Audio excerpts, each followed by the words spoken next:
Lek, tak omongi dilit, Lek. Iki game Kodimah iki men kanca-kanca do kenal. Kenalan dhisik, Lek. Perkenalke jenenge, Lek. Walah ra kudu to, Le. Aku yo ora pengen terkenal kok. Ya ora ngono, Lek. Ya men. Warga netizen iki do ngerti jenengane jenengan. Yo. Tepangaken nami kula Mas Max. Lan iki Lek kula. Yo, Lek. Kula Lek Van nggih. Wis to iki, Le. Hobi ro statuse apa, Lek? Walah malah aneh-aneh wae. Wis lah, wis. Ya ditutup to, Lek. Sekian dari kami. Terima kasih. Lek mbok aku njileh duwite sing 100 miliar kuwi, Lek. Kowe canom, aja sok waton nek omong. Krung-krunge macul oleh emas 20 ton. Ngapusi, sapa sing omong? Nek ngeleh omong aku duwe 2000 ki tuku ndok asin ngono. Ora, Lek. Nek 2000 ya kurang dite to. Lek dari jarak radius 70 km kok ambune penguk ngamplengi sampean urung atus pirang taun to, Lek. Klambine kok kaya blas ra tau saleni. Weh bocah, aja ngece. Aku duwe 30 style klambi kok ngene iki. Wah, ampun, Lek. Rasa Ampun, sok Lek. Ampun, Lek. nyepeleki. Aja dumeh. Aja ngece, senajan ngene-ngene iki wis tau melu perguruan. Perguruan apa, Lek? Perguruan godhog mie. Ya perguruan pencak silat to, Lele. Lek jan-jane aku rene iki mung arep nanjehke nek aku ki sida njileh duwite wingkae kok, Lek. Nyo, 2000 to.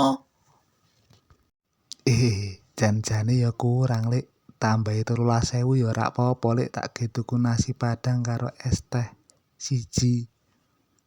Wo, wong kok kurang syukur nyo rasake tendanganku Ampun, wae Lek. kena geng ganjel weteng daripada tuku sego. Lek piye Jerman jagomu kae kok keyok. Aku ora ndukung endi-endi, aku netral kok. Aku ndukung sing menang kok.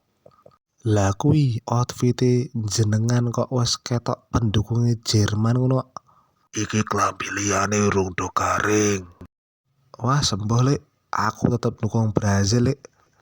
Dukung ki oleh, ning aja ngasih engko nek pas kalah. Gelomu kuwi engko nganti ngungkuli liyane. Sewajare wae nek tresno karo apa-apa ki.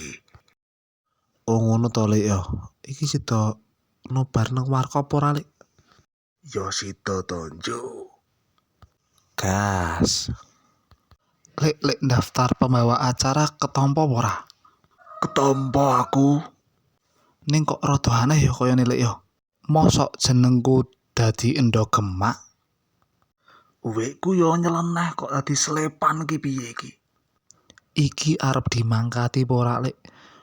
Aku ngerasa kok kaya disepelekke ya. Teko mangkat le, wong saiki golek gawean ki ora gampang. Nek diakali njaluk gajiane sik iso ora ya, Lek ya? Kowe arep njaluk remuk apa piye kowe? Ora, Lek. Guyon-guyon. Ya wis bar iki terke aku cukur wae wong kon rapi. Tak cukurke nggo arit wae apa piye, Lek? Mumpung aritku bar tak sah ki. Oh, macem-macem kowe njaluk ditonyo cah iki. Kabur. Awas kowe nek kecekel. Selamat bergabung di perusahaan kami Mr. Van and Mr. Max. Kalau nama kalian digabung juga bagus sekali ya kayaknya. Vanen Max, Vanen Maksimal. Cuma intermezzo ini. Untuk Mr. Slevan and Mr. Dogmax, monggo segera merapat untuk bisa mulai pekerjaan pertama. Lek, kok aku rada deg-degan ya, Lek ya. Wis ra apa-apa, teko jajal sik wae. Selamat pagi.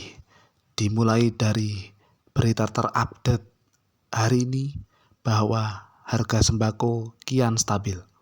Berita kedua, hadir dari bidang olahraga sepak bola Piala Dunia. Ronaldo dan kawan-kawan sukses masuk 16 besar. Woi, lek Van karo lek Max mlebu TV e. Oi. Sukses tenan iki. Lek, aku njaluk tanda tangan lek. Aku dhisik Kang Max. Sukses tenan yo, Kang yo. Melu seneng tanggoku dadi artis saiki. Sabar yo fans-fanku, antri saka siji yo. Wes hop, rame-rame ono apa iki? Bubar. Walah lek. Suwun Kang Max tanda tangani. Lek fan kira ngerteni yo. Fan berat iki lek. Aduh, fanku udah lunga iki lek. Woi, fanku udah balik. Woi, tak omongi pisan meneh. Kowe urung apa-apa kek dikontrak kok ya wis nggayi ngono lho. Ndang apa kowe nek duwe jabatan sing luwih dhuwur, piye Jal? Kae lak yo tanggane adewe to. Mbok yo mikir, kowe iki sapa? Ojo star syndrome yo. Ojo haus akan ketenaran. Ojo sombong. Siap di ngapunten lek. Piye Brazil kalah to. Hayo lek. Halan teko iso golke loro e. Aku teko ora semangat iki lek arep kerja lek. Nah, kuwi jenengane kowe iki terlalu cinta karo apa sing mbok seneng iki. Lah piye lek carane men tetep iso fokus kerja ora kepikiran terus.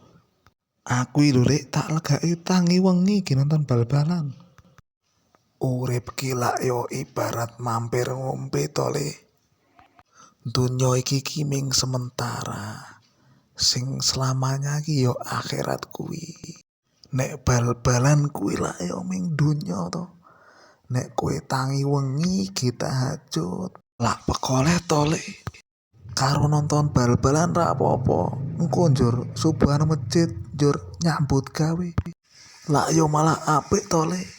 Hangge lek aku duwe rencana nek gajian pertama engko tak ge tuku mobil, tak ge tuku omah, tak ge tuku HP, tak ge apa-apa lek tak ge foya-foya kuwi lek. Wah iki penyakit jenenge iki. Mbok yo aja boros-boros ngono. Saiki omah ya wis ana to kowe. Mobil rasase, garasi duwe ora. Ontel po motoran sik lak yo iso. Gajimu ki piro to? HP lak yo wis iso dienggo to. Pokolo-kolo ki infak pembangunan masjid. Kaya kono kan urung bojo to. Iso ki nyelengi nek arep rapi lak yo luwih apik to kuwi. Kuwi ming saranku. Oh nggih lek siap lek. Aku mbok diinfo nek ana cewek-cewek single sing kira-kira cocok karo aku lek. Ning yo siji kuwi mau niatmu luruske aja ming foya-foya wae. Semangat nyambut gawe insyaallah Allah mudahke. Siap lek. Kowe dina Minggu selo apa ora? Piye lek arep ngejak ngangkring, touring po mancing iki? Seko esuk tekan sore ready kenceng iki lek. Nah, kebeneran iki ana kajian ustad saka jam 7 tekan jam 8, Bro. Oh iya lek aku ki ana acara e. Arep oleh undangan aku, Ding. Oleh undangan. Kondangan kancaku lek. Jare selo sedina ngoyo kok muni ana acara iki piye to? Lek entes lek WA iki dadakan kok. Mbok rasa ngapusi kowe karo wong tuwa. Yo mangkat yo. Men kisen ilmu agama barang, Bro. Nutrisi iman ki penting, Bro. Ora meng nutrisi ki weteng tok. Meng sejam, Bro. Nek saka 24 jam yo isi ana 23 jam selo. Kapan-kapan wae, Lek. Walah meng alasan wae.